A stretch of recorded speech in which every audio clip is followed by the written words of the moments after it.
Hello there, and welcome to another episode of Dafuq Did I Just Watch? With your host, as always, McLemore. This week we'll be recapping and reviewing Disney's latest addition to the Lion King franchise.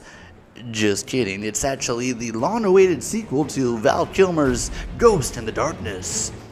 Just kidding, it's actually 2022's latest adventure thriller. We're talking about Beast. Meow.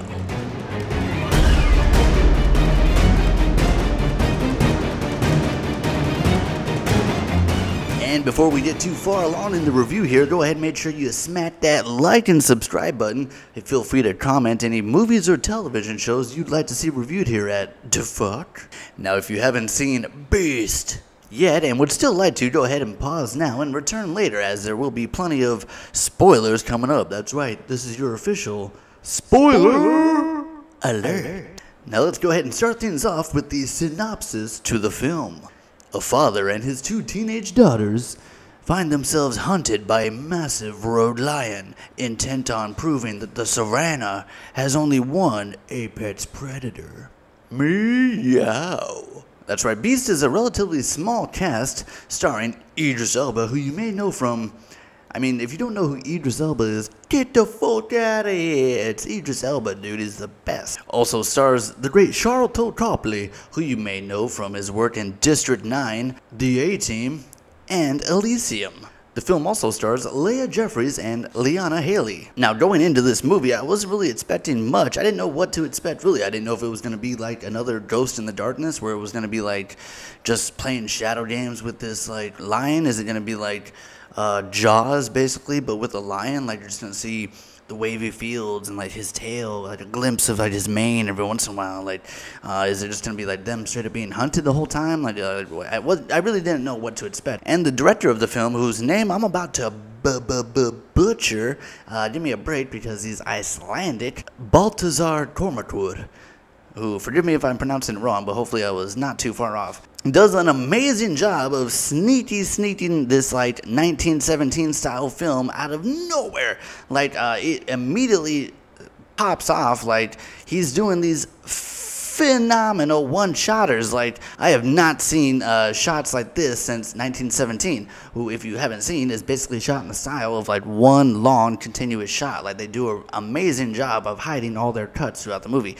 And now, although this movie isn't trying to be like one continuous shot at all, but there are like several moments where it's like a solid 3, 4, 5 minutes of just this like really silky smooth one shot. The camera's like passing through car windows and it's swooping around and like it's going around all the action and like all this stuff is happening around, and it's like multiple one shots, and which are done phenomenally, especially when you take in consideration the camera guys moving around, the actors are moving around, the actors are trying to act all in real time while there's like equipment moving all around them, and they have to know their spots and where to be and lines and all that stuff. Some of the shots are so smooth that it took me about a minute or two until I snap out of the hypnosis of just be like, wait a minute, this has all just been like one shot for like the last like couple minutes, and they're going through like multiple rooms in a house and they're like turning corners, and like it is just so smooth that like you don't even realize until you're like, am I watching a fucking play right now? Like, they're just doing all these lines and they're moving through the house, and like this just looks amazing, and it's so smooth that I don't even notice. Now, while some of these one shots are truly amazing, it's kind of a double-edged sword, as it's not only the stronger part of the movie, it's also kind of why it's the weaker part of the movie as well. Because when you think about doing a one shot, everything's gotta be perfect. Not only do all the cameramen have to be moving around and like coordinated with all the actors who are moving around and coordinated as well, actors have to be memorizing their lines while also delivering the emotion of the scene all in one long take, or we gotta do it again. Idris Elba, you're supposed to step over here while you're crying, not over there to the right. Do it again. Back to start one. So I can imagine it was probably a little bit difficult, and it probably were multiple takes, and you kind of feel it at a few moments. I'll give you a great example. There is a moment when, slight spoiler, they stumble upon a village that's been massacred by this lion. Sharlto Copley is just like, I don't know, I wasn't really buying his like devastation at the scene. He's literally walking around just like, this is crazy. This is pretty whack right now, Idris Elba. I don't know how you feel, but I'm kind of freaking out right now. Like, this is so crazy. Like, there are women, and it's mostly women and children in this village, and everybody's dead. This is so weird.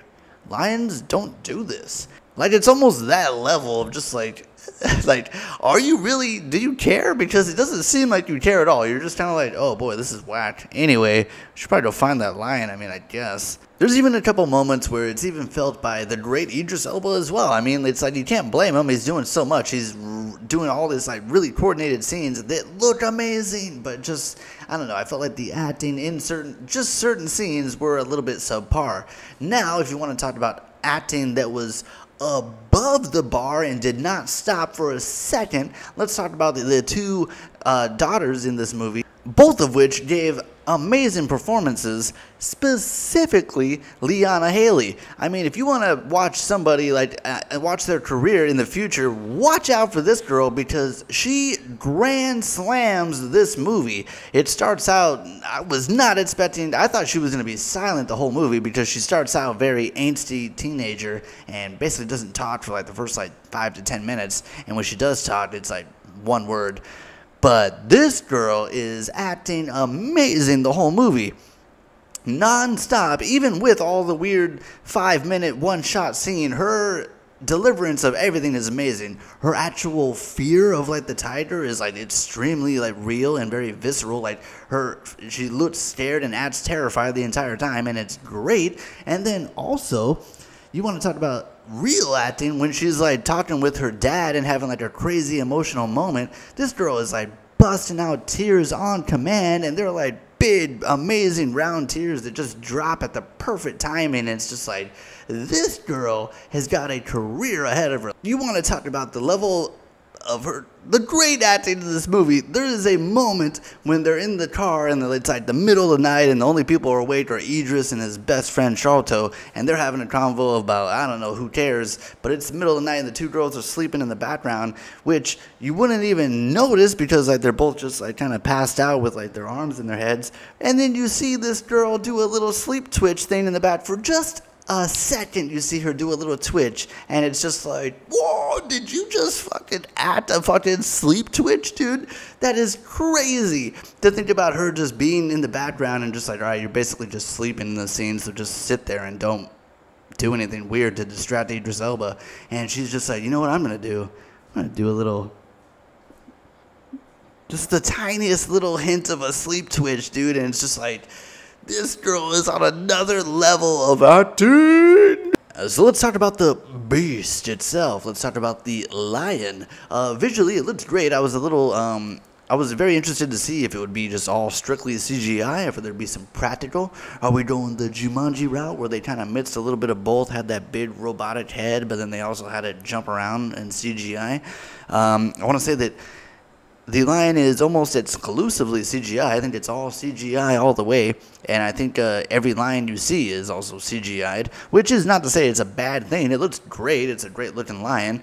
Also, talking about the lion, it's hard to be against the lion. Like, it's hard to vilify the lion. Like, he's basically Charles Bronson in Death Wish. Like, it's just this totally normal lion who one day, all these poachers just wiped out its whole family, and now the lion's like, okay, I got nothing to lose, so let's just fuck up everybody. Like, the lion it's basically a lion that's been pushed too far.